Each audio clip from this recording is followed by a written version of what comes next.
Kung Fu Panda, a series that captured our hearts with its perfect blend of humor, action, and heartfelt storytelling. But what made it so special?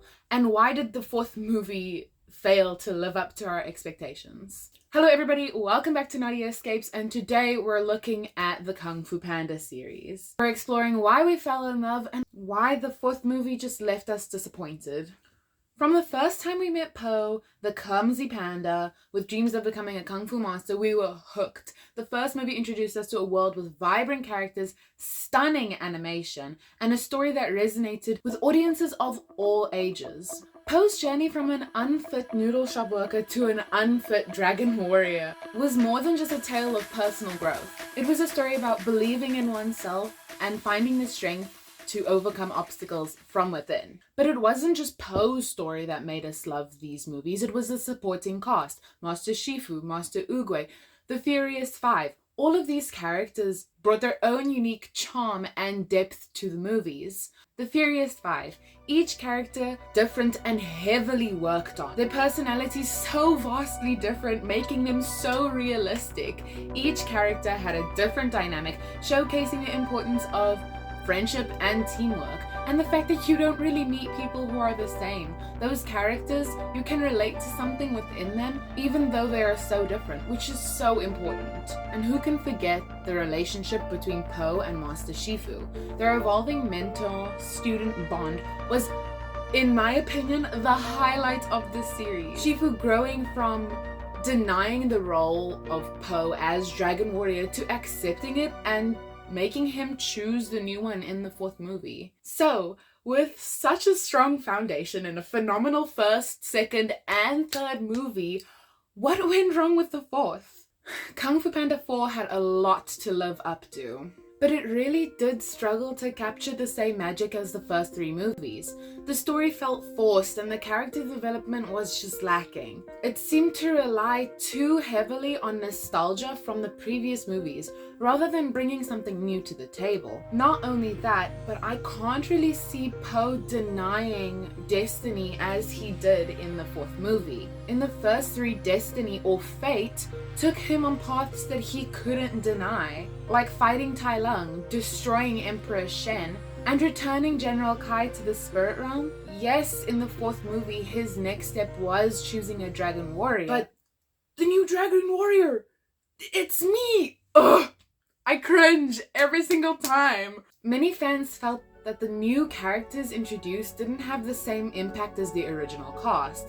It was as if the movie was trying to recapture the essence of earlier films but fell short in execution. Of course, the fourth movie isn't all doom and gloom. There are still moments of brilliance within it, but it was overshadowed by the overall lack of depth within characters. I personally enjoyed the first fight scene between Awkwafina and Po. Not only that, but the fight scenes in general still somehow lived up to my expectations. Except for the last fight scene, I was expecting way more when it came to that. At the end of the day, Kung Fu Panda remains a beloved part of many of our childhoods.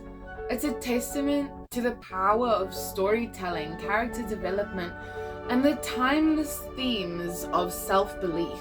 Something else that I noticed from reading reviews is that a lot of fans felt like there was so much wasted potential when it came to the fight scenes, let alone the characters that were re-involved, and wasted potential when it came to incorporating the previous villains. I don't think it's a bad movie, but it is painfully so much more mediocre than the first three. Plus, the villains bowing to Po at the end of the movie just doesn't make any sense to me. I can understand that all of the villains at the end of the day changed their perspective on Po for the better during their time in the spirit realm, but this is all very confusing. They don't say anything about it. There is nothing hinting to any sort of growth, besides Tai Lung commenting on Po's excellence at the end of the movie. I would have loved to hear something from Shen, or even Kai. Shen hated Po at the end of the second movie. We didn't hear anything from him, which is a little disappointing considering he is my favorite villain. And the chameleon, where do I start?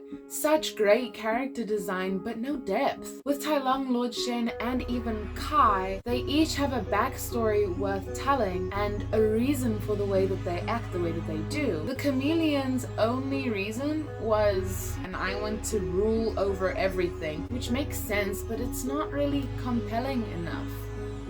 The reason why the first 3 films did so good is because of the depth and the character development. Even in the 3rd movie, where Kai didn't really have much of a backstory, we got into so much depth with Poe, which is really, really important and gave him more of a reason to make sure that he didn't lose everything he had. At the end of the day, the 4th movie left me feeling disappointed and empty inside.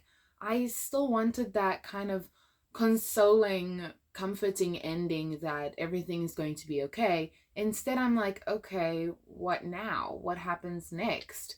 Why? What happens to the Furious Five? I also would have loved to see more scenes with the Furious Five in them. I expected some dialogue between Tigress and Poe, even if it's just her saying, I'm proud of you. I'm trying not to get worked up. At the end of the day, it is still a good movie. However, if this is the last movie, then I'm disappointed. What did you think of Kung Fu Panda 4? Did it live up to your expectations? Or were you left wanting more? Let me know in the comments below. Thanks for watching, and remember, if life gives you lemons, make peach juice and surprise everyone. Bye-bye. See you in the next movie. See you in the next video.